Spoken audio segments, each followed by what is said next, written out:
Hello everyone. No mission today, just a quick one this one. I've been flying the A10 long enough now that I think I can give you a quick overview on how to start it up nice and quickly. You can obviously do your Windows and Home, but that can take like 6 to 8 minutes. This kind of feels like it's about 4, I guess, so we'll give it a go and we'll see how we get on. First thing we want to do, which other things haven't taught me when I was learning, rearm and refuel. Now we want to pick a loadout first, because this takes a little bit of time and they can do that while we're doing everything else. So I generally pick a loadout. I mean, I'm just going to chuck one on for now. Any old toot. Obviously we're going to go for an England livery because it's got the little teeth on the front. Request rearming. Okay, so that's the first thing that I do. Next thing, we need to turn on the battery, which is down here. There it is. Turn on the battery.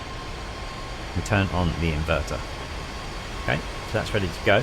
Now down the side here, it's quite hidden behind the ejection seat, so let's tuck the ejection seat down and there's an APU switch.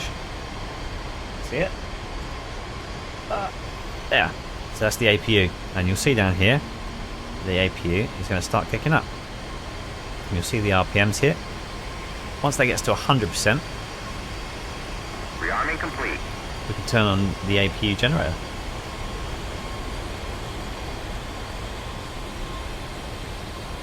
Okay, we're there. So let's turn on the APU generator. Things are going to start coming to life now. So we turn on our CDU and AGI. These things are going to get this unit here start calibrating.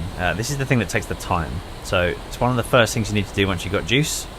Get that turned on, get things moving. So we need to turn on the left main boost pumps and the right main boost pumps, which are over here, and they are already on this plane. But if they are down, you need to flick them up. And then we need to start the left engine, which is as simple as, I've got a HOTAS, but if you don't, you just knock that little guy forwards, just one little notch, and you should see left engine start to spool up there. There we go. Once that gets past about 35%, 40%, that means that it's spooled up fine, and then you can spool up the right one. So we'll wait just a second.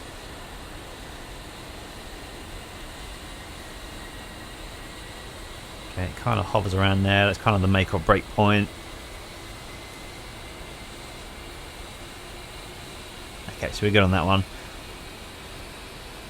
I would give it just a little bit longer before you start up your second one. I kind of like to let it settle in first.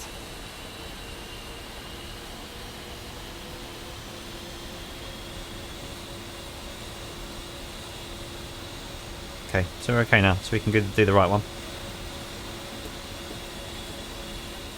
Okay, so we put that, just notch it forwards a smidge and you'll see the right one start to kick up.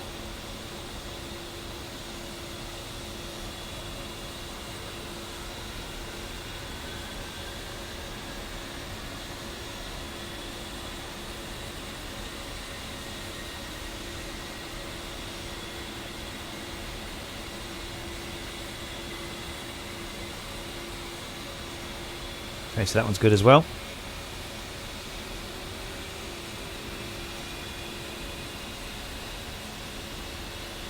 Right, so next thing to do down on the right hand side here is your AC generator power. This one in this plane it's already turned on for some reason, and because when you turn that on you'll get a master caution. We'll currently have a master caution, so we clear that. So now we can turn the APU off, which is that switch down here that's hidden down the side again.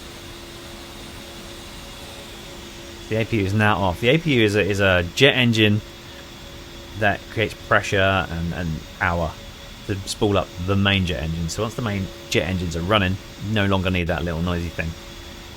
So because we don't need it anymore, we turn the APU generator off. And then next thing is to turn all the radios on. All 3 radios down here on the left.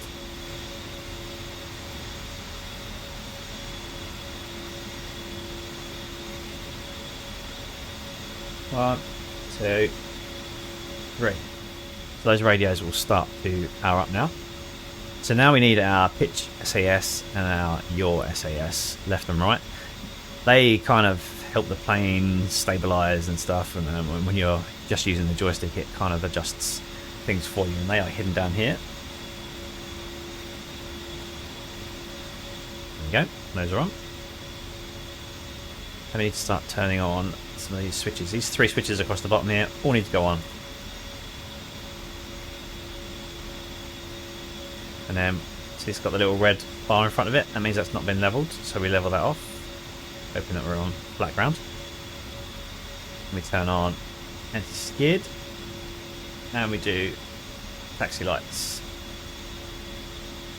Right, and while we're in this area, we'll do flaps as well. We'll get our flaps ready for takeoff. So now, next thing, turn on the computers, both MFDs. Let's get those guys on. And now we wait. You see down here, this is still calibrating at the moment. Oh, there we go. Literally, as we looked at it, INS nav ready is what we're waiting for. So that means that is now done. Right, and this screen is up. Your DTS is your weapons. So the equivalent of someone handing you a USB stick or whatever, just to tell you what's on each of your pylons. So if you click load all those little dots disappear. So you wait. And as soon as those dots come back, we are ready to carry on.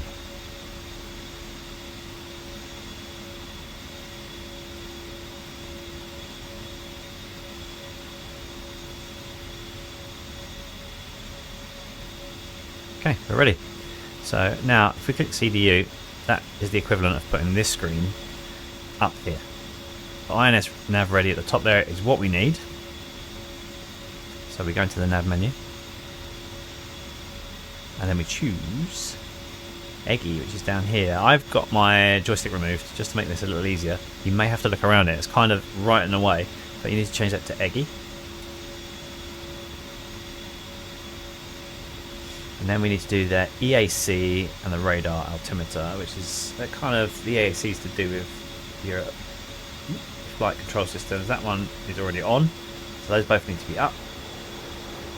And then we need to do our countermeasures, which is this one here up.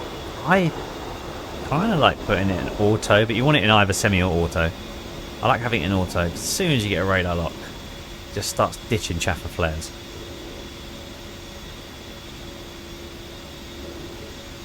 Next thing we need to do is make sure that we have got oxygen turned on here. It's on, it's in normal, if you ever don't turn it on, if you get up to high altitudes, you may start to get blurry vision. The side of the screen kind of goes like a vignette. In that situation, you can flick this on, you can do 100% oxygen, and it'll come back almost instantly. So make sure that that is running and you've got pressure in your oxygen supply. Pitot heat is the next one.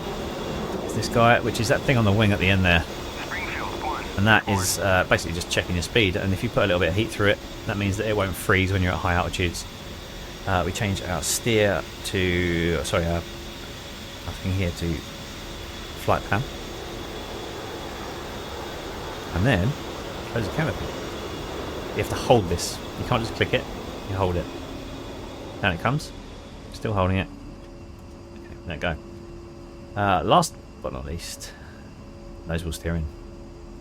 You'll see the little green light on the dash just right there, coming on and off, and that is on my little pinky switch. And then we would arm ejection seat, but we did that earlier on.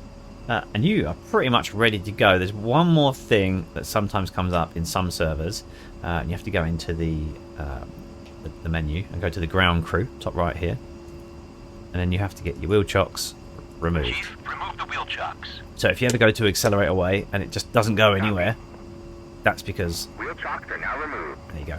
That's because your wheel chocks are still stuck in, and we are ready to go. So thank you very much for watching, everyone. Hopefully that was helpful if you're just starting out. Field 1-1. Clear to taxi to runway 5. There we go.